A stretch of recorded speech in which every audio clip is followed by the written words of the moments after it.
Hi everyone! Thanks for being here today and taking time to listen to me. I'm excited to share with you the accessibility journey we went through while developing Prince of Persia: The Lost Crown. My name is Rémi Boutin. I'm a senior game designer. I've been at Ubisoft for over 11 years now. I've had the opportunity to work on titles of all scopes, main games, DLCs, and live content, collaborating with teams of all sizes, from as small as 20 to as large as 1,000 members. My focus is mainly about gameplay and system. For example, on Prince of Persia, I was working on combats, enemies, bosses design and implementation, and game systems. One of my hats was being the accessibility champion, but I'm definitely not an accessibility expert. And I hope that today, I will convince you that even without being an expert, you too can and should design and develop accessibility in your game. Of course, video games are a collective craft, so I want to thank every member of our team for their amazing work. So, what is this talk about? It's about opening our game to as many people as possible while still maintaining our vision of a very challenging game. It's also about how we design and develop accessibility for Prince of Persia without a dedicated team. There was no accessibility director or accessibility programmer within the production team. And finally, it's about the benefits of accessibility. Of course, accessibility allows more players to enjoy our game, but it also fosters new design thinking and enhances the overall quality of the game.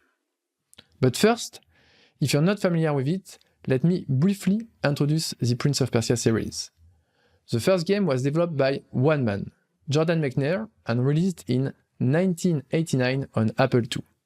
In this game, you play as a young warrior navigating through a maze-like palace filled with traps and enemies. Your objective is to save the princess within a strict time limit of 60 minutes. The game was revolutionary for its time, notably for its use of rotoscoping, which resulted in very fluid animations. It inspired generations of creators. Skipping ahead to The Sands of Time, which was the first Prince of Persia game developed by Ubisoft. More specifically, Ubisoft Montreal in 2003, and has since become a classic. This installment introduced a groundbreaking feature, the ability to rewind time. One interesting aspect is that this mechanic can be considered as an accessibility feature, as it was designed to mitigate the complexity of 3D platforming in a perilous environment. A lot of other games followed, but there has not been a major Prince of Persia for 14 years until Prince of Persia: The Lost Crown. Sargon, the citadel, pride of the Persian Empire, is no more.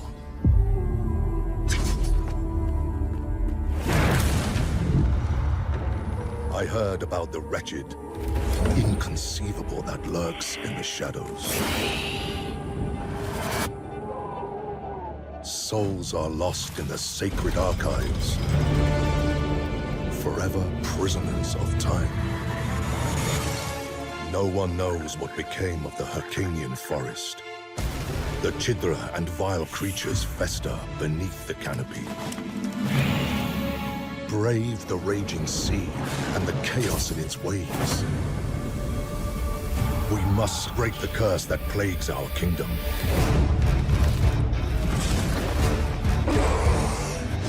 But there are creatures, gods, banished for their sins. They could doom us all.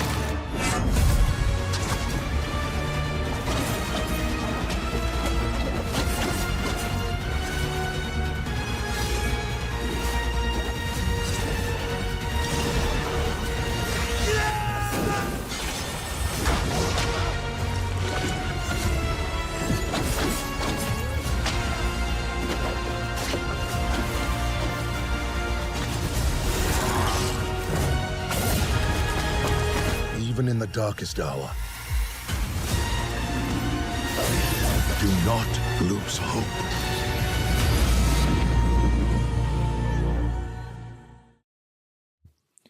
The game is a modern take on Prince of Persia.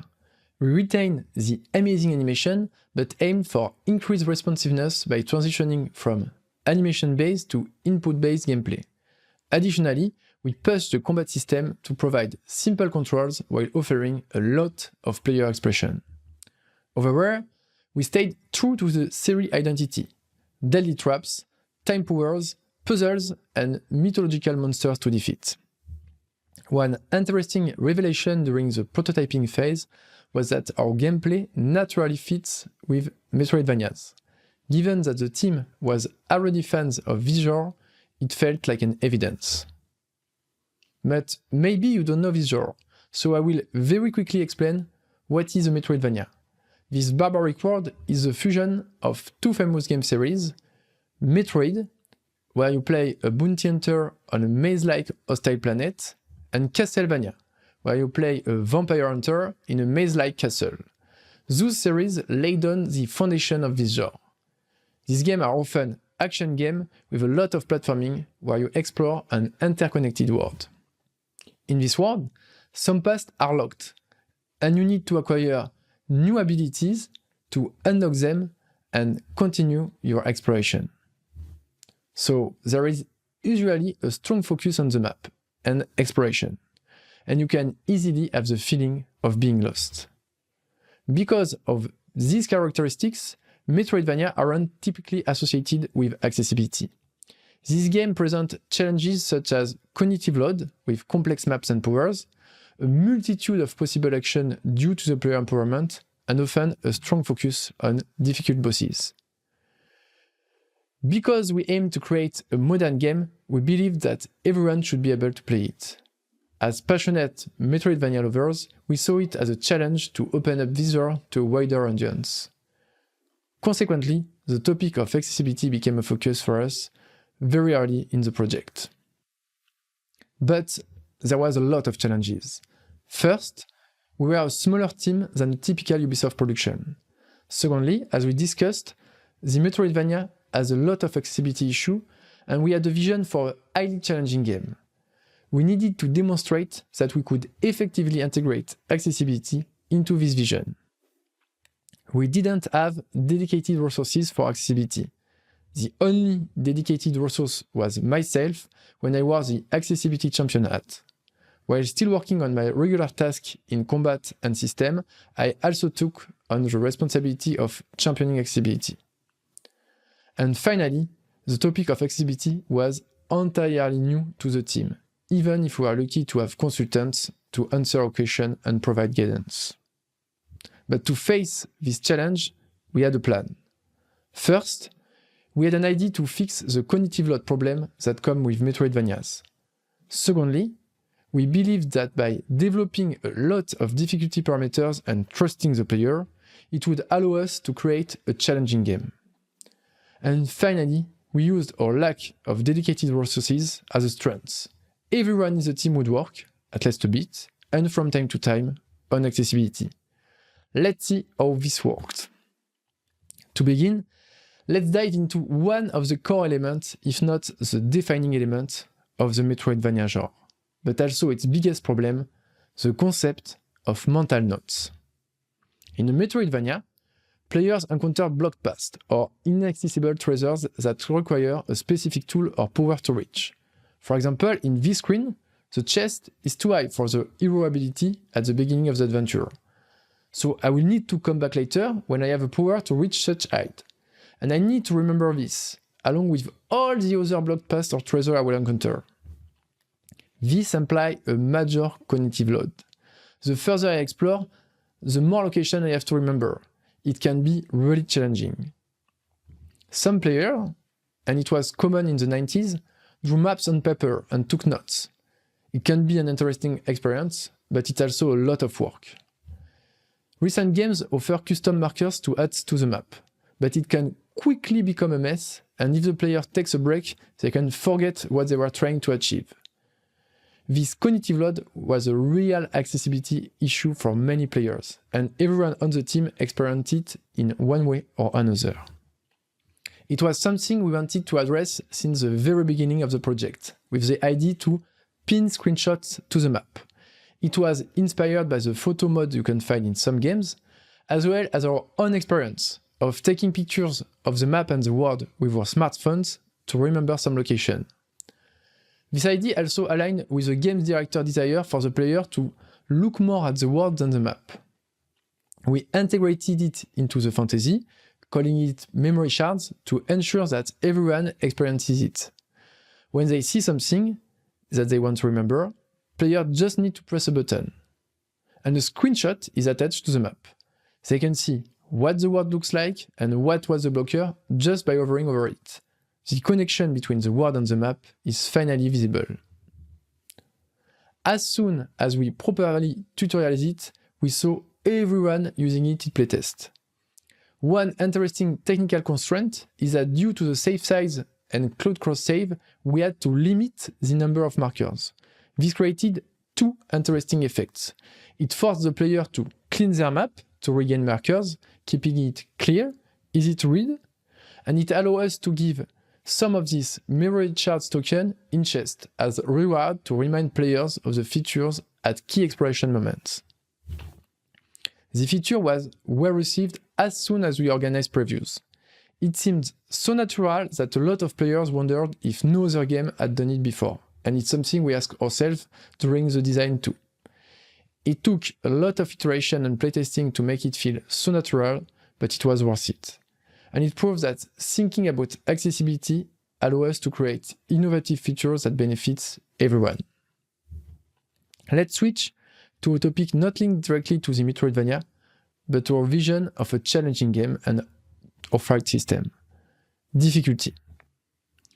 Difficulty is a very hot topic.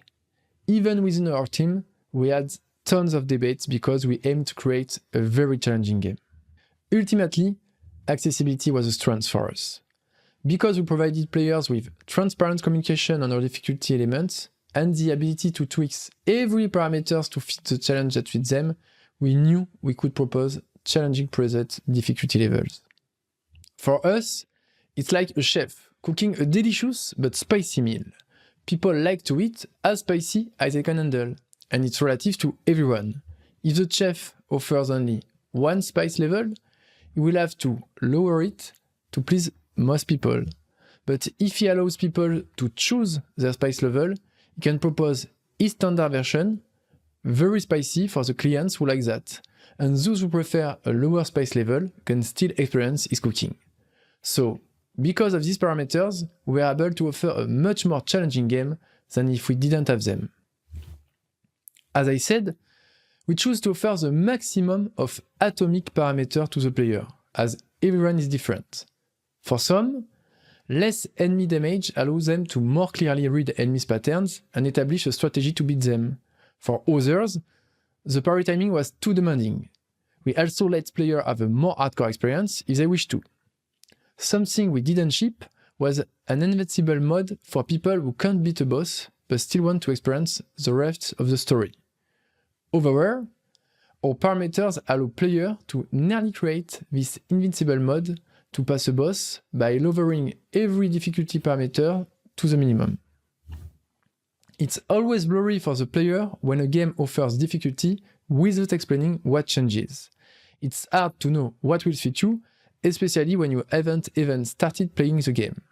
So we design preset difficulties using the exact same automatic parameters that I shown you previously, showing very clearly what we were changing, accompanied by a short message describing the experience we are aiming for.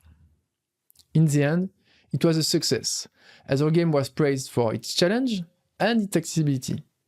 Right from the previews, journalists noted that the challenge was quite intense, but the difficulty parameters allow those who wanted to adapt the challenge to their liking. After the release, we saw that a lot of players experienced the standard difficulty, but also around 20% of our players customized the difficulty.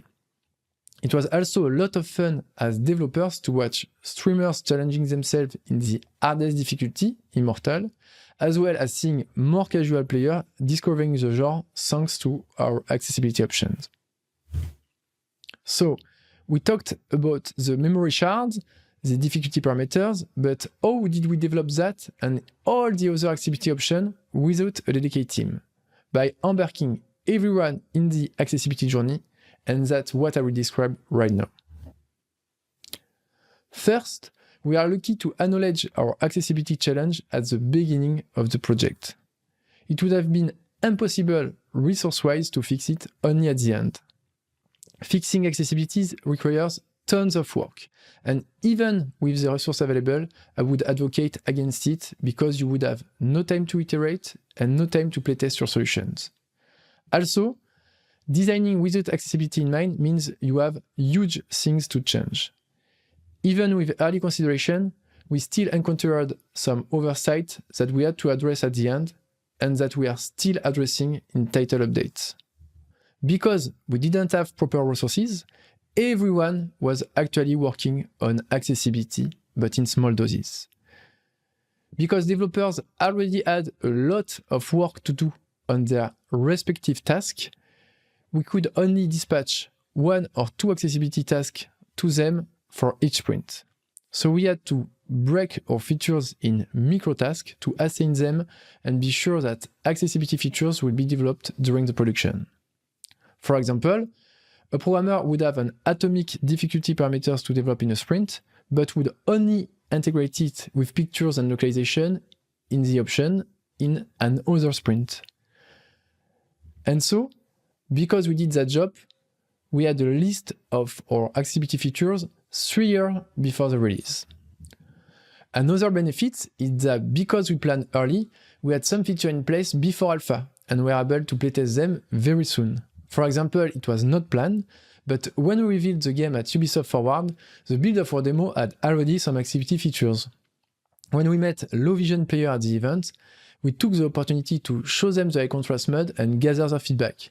For example, they asked us to have an option to toggle the distortion of the background. It also allowed to organize dedicated accessibility playtests with associations like Capgame. It also helped communication. The Ubisoft Central Accessibility team was able to write an article at the reveal with a partial list of the features that we updated later, and it allowed us to showcase and communicate about our accessibility features during the period leading up to release. We tried to minimize the work needed as much as possible, starting with design. If every design choice is questioned by accessibility, you can avoid some development. For example, for every senior feedback, for every puzzle in the game, we ask ourselves, what if I'm colorblind? What if I have trouble hearing? The goal was to propose a solution that worked directly without needing an option. For example, for the Super Gauge, we worked on material and outline to be sure that a colorblind player could see its state. The fact that our lead platform was a Nintendo Switch was also a good constraint for the accessible by default mindset. Due to the handle screen size, it forced us to produce UI and text large enough to be readable. It was great because we knew we didn't have time to develop text scaling. It also reinforced the fact that we can rely on sound alone for dialogue and gameplay, as the handheld mode can be played in noisy environment. Let's take a moment to talk about the accessibility champion role. First, and it's obvious, it should be backed by the production. You need to have recognition and power because, and it's a natural thing, you will experience a lot of resistance and conflicts. You will hear a lot, let's make a good game before to make it accessible. And there always will be more important things to do than accessibility. But it will be your job to push for accessibility and advocate for it. For example, the frozen state was added at the end of production and required button mashing to unfreeze the character. It was not planned. And we are in an intense schedule, but I asked the dev doing the alteration to add an auto-unfreeze option for players with motor issue. And it's my personal experience, but I think that the fact that this accessibility champion role was not being my only job helped a lot with the team. The fact that I have mainly worked on other tasks like enemy design and implementation and systems makes me more legitimate during debates. And I had my own design to fix too, because no one is perfect. For example, I designed an enemy that turned every other one in the area invincible and hyper armor while singing. I anticipated an icon for the buffed allies, but when prototyping with the level designer, we noticed that the sound of their song helped to understand the challenge as soon as you entered the scene.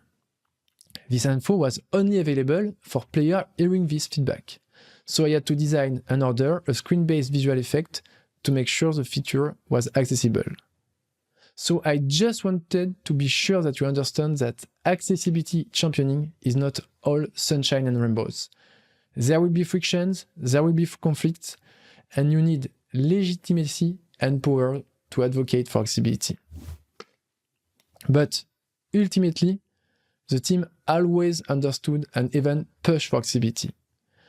I described earlier how we plan our accessibility features and break them in microtasks we dispatch to the whole team.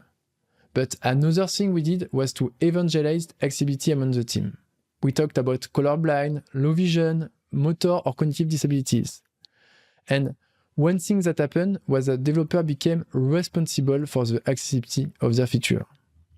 This approach worked well because they knew every aspect of the feature intimately, including what was accessible and what wasn't. And because they cared, they always pushed for extra details. For example, Matthew Isidore, the gameplay programmer responsible for the fight control, proposed to include a function that turns the hero towards the nearest NPC if no direction input is entered while attacking to help with motor skills. And in the latest update of the game, he also developed an option to parry in every direction. Similarly, our gameplay programmer Vincent Basset, who implemented the eye contrast mode, noticed that in cinematics, the colored characters could spoil some twist, enemies becoming allies or similar scenery. This wasn't good enough for him, so he developed a system to dynamically change the tags during cinematics to avoid spoiling the player and keep the entry intact. That's the kind of details that emerge from this ownership attitude. Speaking of high contrast, I will detail it a bit because it was quite a challenge to produce. High contrast allows for different gameplay elements to be more visible by coloring them based on gameplay categories. We started early enough to quickly have a working version, and we are also fortunate to have consultants to help us with the palette preset, as we didn't have the time and resources to produce an option where everything could be customized. However, I must warn anyone considering implementing a high contrast mode that it's a lot of work. You have to tag every object in the game to fit the correct category. And this requires human decision making, so it cannot be automated. It also requires a ton of testing to find untagged or incorrectly tagged elements. Even though we planned early, it wasn't early enough because we still had a lot of clashes with our pipeline. For example, we had material shared between objects of different categories of gameplay for performance optimization. We also encountered issues with how the VFX were instantiated and ended up having to prioritize tagging only the most important ones at the end of production. Like this issue in high contrast, we had to cut some features. During a brainstorm, one of the proposed titles was Prisoner of Time, and I think it reflects well the reality of production. Some features didn't ship, and some problems never found good enough solution. We know that the game is not playable by blind player, as we didn't have a screen reader or navigation assistance. From a motor point of view, we have remapping, but we didn't manage to have one-hand control, and we have some tricky combinations to launch super attack. We know that some players can have trouble with puzzles, solving, or execution. And we have a lot of options for combat, but not much for platforming. We provided a way to skip challenging sequences, but it's not the most elegant solution, and it's something that will need some work. Overall, we are listening to the community and reading every review, and we are always trying to improve accessibility. We just released a title update that added maps to help with the cognitive loads to find every item in the game, and the option to parry in every direction. We also increased the range of difficulty parameters for combat. And for example, we read that the signs for special attack were not clear enough for colorblind people. so we'll add an option to make them more visible in the next detail update.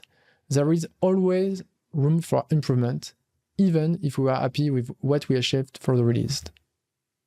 Speaking of the release, it's time to conclude this talk. In the end, the game was very well received by players and critics at the release, primarily due to the quality of the game itself, gameplay, level design, art, sound and narration. But we also noticed that a lot of reviews incorporated the accessibility features and effort as a positive point. And I think we accomplished our vision, delivering an accessible yet challenging game that opens the Metroidvania genre to the most people possible.